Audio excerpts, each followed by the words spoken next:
Hello and welcome back to Granted Gardens.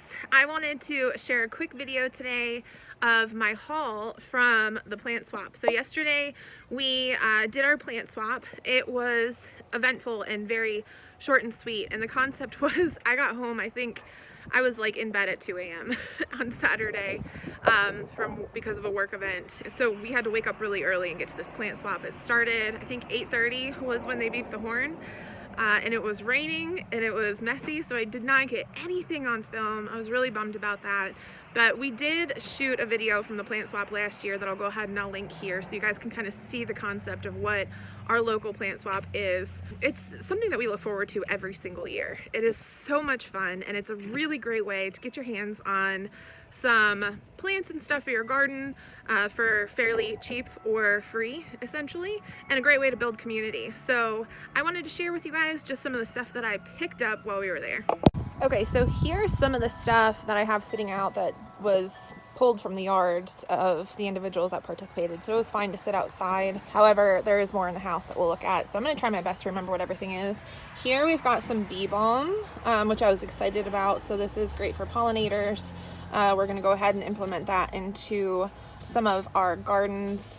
This here was the St. John's wort. This is a bushing St. John's wort. So Tyler has St. John's wort here already, but nothing that bushes, and I just thought that would be something neat to kind of implement.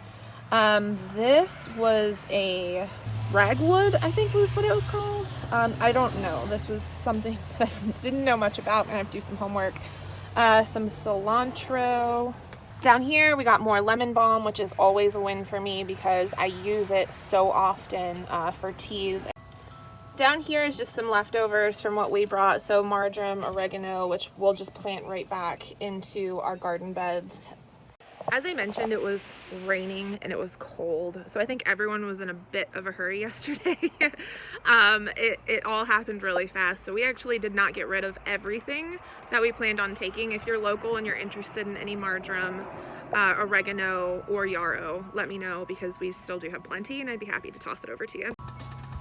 This one is one I'm really excited about.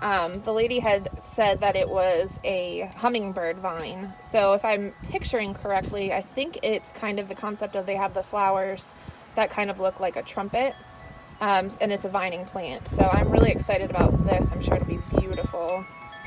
And then over here, they were introduced to me as shady sunflowers. So it's kind of a knockoff of a sunflower version, but it can kind of grow in more shady areas. So I'm going to try this in the backwoods in some of those gardens that we put back there. And then this one here, these are dahlias, which are beautiful flowers. I grew a lot of them last year and I absolutely love them, so we're going to get those in the ground as well. All right, we're going to pop inside to show you the rest. I got some stuff set up in here. Some of this is indoor plants, and then I think one of them is, it can go outside, but it just needed tending to. Excuse my hair. So this one here, this is an aloe plant. It needs to be like properly put in here. I just kind of threw it in when we got home because I was really tired.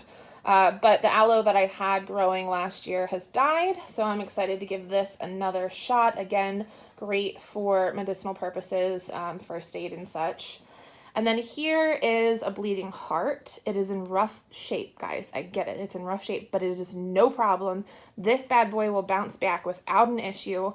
And we actually have a bleeding heart that I got from the plant swap last year that we put in a pot and left out all winter long, and it came back with a vengeance. Let me show you. This is my bleeding heart from last year, and I put it in this pot and it did really great all summer long. It's kind of in a shady area. And then when winter came, I completely forgot about it and kind of left it outside here. And it has come back in full force. But look how beautiful. Isn't that gorgeous? So I have high hopes for the one that I got this year as well. This is probably my favorite find from the plant swap yesterday. It's this cute little truck planter, okay? Pull this out real quick. It's a little truck planter. Isn't it so cute? It's like a little old country truck. And then I picked up this little baby aloe plant that just fits so perfectly in there. So this is definitely my favorite. Adorable. I also got some Wandering Jew, and it's in water right now because there just wasn't that many roots on it. I think it was more so cuttings. There was a few roots, but I'm going to try and root this, and then I'm definitely planting it in this purple pot I got from Goodwill because it just looks so awesome. It's kind of hard to see here, but the rest of the Wandering Jew that I got, a couple pieces had broken off, so I just put them here in my propagation station. So we're going to have tons of these guys available. And then right here, we've kind of got a hodgepodge of a few things. I think there's goji berry in here. There's some rosemary, which a few of my rosemary bushes died off this year. So these are all cuttings. I'm going to just try and root them. So overall, I came home with far less than I usually do from our plant swap, but it was absolutely wonderful. I'm really excited about the stuff that I got, and I tried to be mindful this year about what I chose and what I brought home. I wanted to make sure I was bringing home stuff that I had space for and that I would use. One other thing that's really great about plant swaps is that a lot of times new gardeners will go, people that maybe have absolutely nothing at home. So I tried to leave a lot of stuff for them, for those people that were just starting out, and just bring home the stuff that I knew I absolutely wanted.